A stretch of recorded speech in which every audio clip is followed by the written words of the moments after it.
नमस्कार दोस्तों, स्वागत है आप सभी का आज की स्पेशल वीडियो में। आशा करता हूँ आप सभी लोग कुशल मंगल होंगे। दोस्तों, आज की वीडियो में हम लोग डिस्कस करेंगे कि अगर स्टॉक मार्केट में किसी वजह से गिरावट आती है तो क्या हमें एसआईपी बंद कर देनी चाहिए या फिर हमें एसआईपी को कंटिन्यू रखना चाहिए। क्या इसके फायदे हैं, क्या इसके नुकसान हैं, सब कुछ आज की वीडियो में बिल्कुल डिटेल में और एकदम सिंपल भाषा में मैं आप लोगों को क्लियर करूंगा। देखिए दोस्तों, अभी जैसे जैसे मार्केट में गिरावट का टाइम चलता है ना, तो एसआईपी स्टॉपेज रेशियो भी बढ़ जाता है। अब एसआईपी स्टॉपेज रेशियो क्या होता है कि कितनी एसआईपी स्टार्ट हुई और कितनी एसआईपी बंद हुई। ये सिंपल है, आप इसको समझ रहे होंगे। तो देखिए क्या होता है ना, एसआईपी स्टॉपेज रेशियो बढ़ने का एक मेन रीजन यही है कि क्या है, स्टॉक मार्केट में गिरावट आती है। अब हमारा पैसा स्टॉक मार्केट में निवेश है तो उस वजह से हमारे एसआईपी के रिटर्न्स घटते हैं, और रिटर्न्स घटने से क्या होता है, जो नए इन्वेस्टर होते हैं ना, वो घबरा जाते हैं कि यार पैसा सही जगह नहीं निवेश किया, चलो अब इसको बंद कर देते हैं, पैसा कहीं और लगाते हैं, जो कि हमारी सबसे बड़ी गलती होती है। अब कैसे आप इस गलती को अपनी सुधार सकते हैं और क्यों आपको जो मार्केट क्रैश के टाइम पर अपनी एसआईपी बंद नहीं करनी चाहिए, सब कुछ एक एक पॉइंट बिल्कुल डिटेल में आपको मैं समझाने वाला हूं। तो वीडियो काफ़ी इंफॉर्मेटिव है, बहुत ही ध्यान से देखिएगा और समझिएगा। कोई कंफ्यूजन हो, कोई क्वेरी हो, आप चाहें तो इंस्टाग्राम पर मुझे फॉलो कर सकते हैं। काफ़ी लोग अपने डाउट्स वहां क्लियर करते हैं, तो आप मुझे वहां फॉलो कीजिए और आप मुझे मैसेज भी कर सकते हैं। चलिए फिलहाल टॉपिक पर बात करते हैं। मार्केट क्रैश का आखिर मतलब क्या होता है, इसको समझिए। अब मान लीजिए जो हमारा निफ्टी चल रहा है, मान लीजिए वो 25,000 चल रहा है, ठीक है। अब किसी वजह से देखिए, कुछ भी किसी भी तरह की कोई बड़ी न्यूज़ आती है तो उसका फर्क मार्केट पर पड़ता है। किसी वजह से वो गिरकर 24,000 हो गया, ये एक माना जाएगा कि बड़ी गिरावट है, या हो सकता है कि 24,500 पर वो आ जाए। अब इस गिरावट को, इसी को हम लोग मार्केट में एक करेक्शन कह लीजिए या फिर गिरावट कह लीजिए, इसी को कहते हैं कि हमारा जो मार्केट है वो डाउन आ गया, ठीक है। अब इसका फर्क क्या पड़ता है? फर्क इसका ये पड़ता है कि हमारा जो पैसा है वो भी स्टॉक मार्केट में निवेश है। म्यूचुअल फंड के थ्रू हम निवेश क्या कर रहे हैं, स्टॉक मार्केट में ही कर रहे हैं। वो एक अलग बात है कि बहुत सारे स्टॉक्स में पैसा निवेश है, लेकिन है स्टॉक मार्केट में निवेश। तो उससे क्या होता है कि हमारे जो रिटर्न्स हैं वो हमें थोड़े से कम होते हुए दिखाई देते हैं। क्योंकि देखिए, अब मार्केट के ग्राफ को समझिए, अगर मार्केट ऐसे ऐसे बढ़ता जा रहा है तो क्या होगा, रिटर्न्स भी हमारे बढ़ेंगे। लेकिन अगर मार्केट में ऐसे गिरावट भी आ रही है, बीच बीच में थोड़ा बढ़ रहा है थोड़ा घट रहा है, तो मार्केट हमारा नेगेटिव में जा रहा है, तो रिटर्न्स हमें घटते हुए भी दिखाई देते हैं। तो ऐसे में ही ये सिचुएशन बनती है कि लोग थोड़ा सा घबराते हैं। अब मार्केट क्रैश का मतलब आप समझ गए कि जब हमारे मार्केट में पॉइंट्स में जो गिरावट आती है, जो हमारा निफ्टी गिरता है, ग्राफ हमारा डाउन की तरफ जाता है, इसी को हम लोग मार्केट क्रैश कहते हैं। इसके जो रीजंस हैं वो बहुत सारे हो सकते हैं।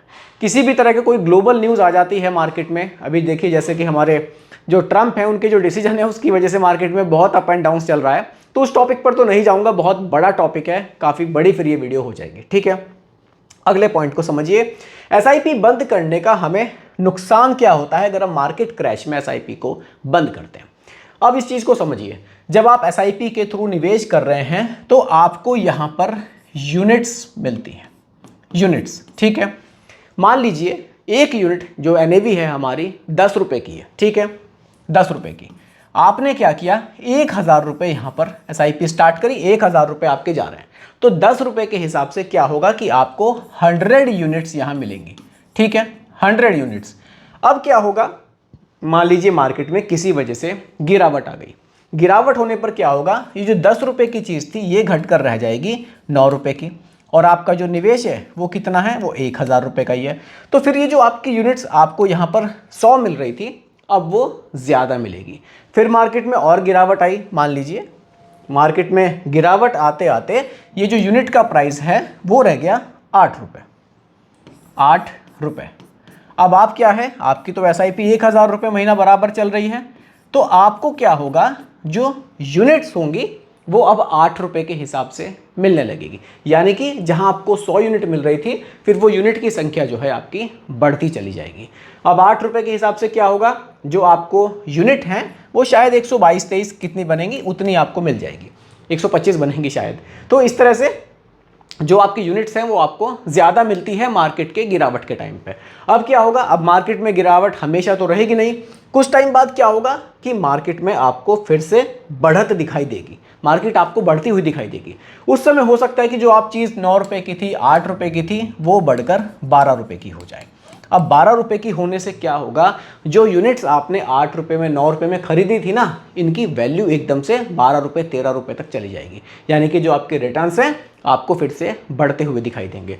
लेकिन अब क्या होगा, आप इस महीने भी 12 रुपये के हिसाब से आप जो 1000 रुपये महीना आप निवेश कर रहे हैं, फिर जो आपको यूनिट्स मिलेंगी वो 12 रुपये के हिसाब से मिलेगी। यानी कि बढ़ते हुए मार्केट में यूनिट्स आपको कम मिलती हैं और जब मार्केट में गिरावट होती है तो यूनिट्स आपको ज़्यादा मिलती है। और लंबे समय में यही एवरेजिंग जो है आपको बेनिफिट देती है कि कभी आपने महंगी मार्केट में निवेश किया और कभी आपने सस्ते मार्केट में निवेश किया। ठीक है, अब देखिए लॉन्ग टर्म के मैजिक को मैं यहाँ आपको समझाना चाहता हूँ। मान लीजिए कभी तो आपने 10 रुपये की NAV पर अपनी SIP स्टार्ट करी, मतलब जैसे कि मैं आपको दिखा रहा था जो आपकी SIP हर महीने जा रही है, कभी तो 10 रुपये पर थी NAV, कभी वो 11 रुपये हो गई, कभी वो घटकर 8 रुपये हो गई, कभी वो और घट गई तो यहाँ पर 7 रुपये हो गई। लेकिन आपका जो निवेश है वो 1000 रुपीज़ पर मंथ बराबर आपकी जो SIP है वो जा रही है। तो कभी क्या होगा, यूनिट्स आपको ज़्यादा मिलेगी, कभी आपको यूनिट्स कम मिलेगी। जैसे 7 रुपये के हिसाब से यूनिट्स आपको बहुत ज़्यादा मिल जाएगी। कभी क्या होगा, मार्केट में जब तेज़ी आएगी, मान लीजिए 12-13 रुपये पर जाएगी तो यूनिट्स आपको कम मिलेगी। तो लॉन्ग टर्म में एक एवरेज रिटर्न फिर वहाँ पर निकल कर आता है। क्योंकि आप नॉर्मली देखेंगे कि किसी भी म्यूचुअल फंड ने पिछले 1 साल में मान लीजिए 14% का रिटर्न दिया, या कुछ कई बार हमें दिखता है कि 25-26% का रिटर्न दिया, लेकिन वो हमेशा बराबर रिटर्न्स नहीं मिल सकते। आप समझिए कि मार्केट कभी भी ऐसे तो नहीं चलती है ना, कभी भी मार्केट एक सीध में ऐसे तो नहीं चलती है ना कि मार्केट ऐसे भाग रही है। मार्केट कैसे चलती है, अभी गिर रही है, उठ रही है, ऐसे उठ रही है, चल रही है, लेकिन लॉन्ग टर्म में फिर वो आपको ऐसे दिखाई देती है।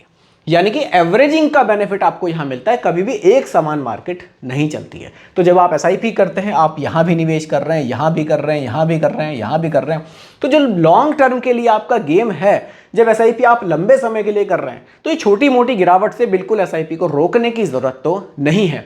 SIP को आप कंटिन्यू रखिए और लंबे समय में आप SIP का बेनिफिट ले सकते हैं। कैसे ले सकते हैं, SIP कैलकुलेटर से आप इस चीज़ को थोड़ा सा समझने की यहाँ कोशिश कीजिए। मान लीजिए एग्जाम्पल के लिए 5000 रुपये की SIP है, एक्सपेक्टेड रिटर्न लॉन्ग टर्म में 12% भी मिलते हैं और आप इस SIP को अगले 20-25 साल की प्लानिंग कर रहे हैं। देखिए रिजल्ट आपके सामने है, 15 लाख का जो निवेश है वो बढ़कर 85 लाख रुपए तक जा सकता है। और यही नहीं, अगर इसकी ड्यूरेशन और बढ़ती है, आप 30 साल चलाते हैं तो 1.5 करोड़, और अगर 35 साल चलाते हैं तो 2 करोड़ 80 लाख रुपए तक की भी वैल्यू आपको यहाँ से देखने को मिल सकती है। ये दोस्तों जो आप मैजिक देख रहे हैं ना, कंपाउंडिंग का मैजिक है। लंबे समय तक आपको इसके लिए मार्केट में निवेश करना होगा। किसी भी तरह की मार्केट में अप एंड डाउन से अगर आप घबराएंगे, मार्केट में तेज़ी है आप खुश हो जाएंगे, मार्केट में गिरावट है आप घबरा जाएंगे, तब आप लंबे समय तक मार्केट में निवेश ही नहीं कर पाएंगे। और जो लंबे समय तक मार्केट में निवेश करेगा, कंपाउंडिंग का असली बेनिफिट उसी को देखने को मिलेगा।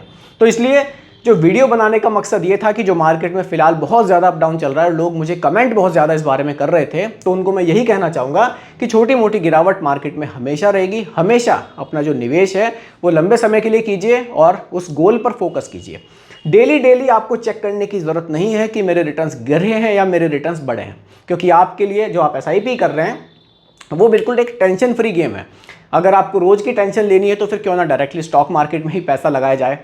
तो SIP करने का मेन मकसद यही है कि आप अपने काम पर फोकस कीजिए। आपकी जो SIP है वो प्रॉपर एक फंड मैनेजर बैठे हैं जो उसको मॉनिटरिंग कर रहे हैं। इसलिए जब आपका टारगेट नज़दीक होगा, मान लीजिए अभी 15 साल के लिए आपने SIP की है, जब आपका टारगेट बहुत नज़दीक होगा तब उस समय सोचने की ज़रूरत है कि हाँ अभी रिटर्न्स मेरे गिर रहे हैं, तो क्या मैं इस पैसे को डेट में शिफ्ट कर लूँ या फिर मैं इसको किसी हाइब्रिड म्यूचुअल फंड में शिफ्ट कर लूँ। तो दोस्तों यही आज की वीडियो का टॉपिक था। उम्मीद करता हूं कि टॉपिक आपको पसंद आया होगा। बाकी रिकमेंडेशन नहीं है, सिर्फ एजुकेशनल पर्पस वीडियो आप लोगों के लिए बनाई गई है।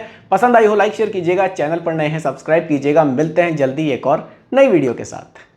धन्यवाद।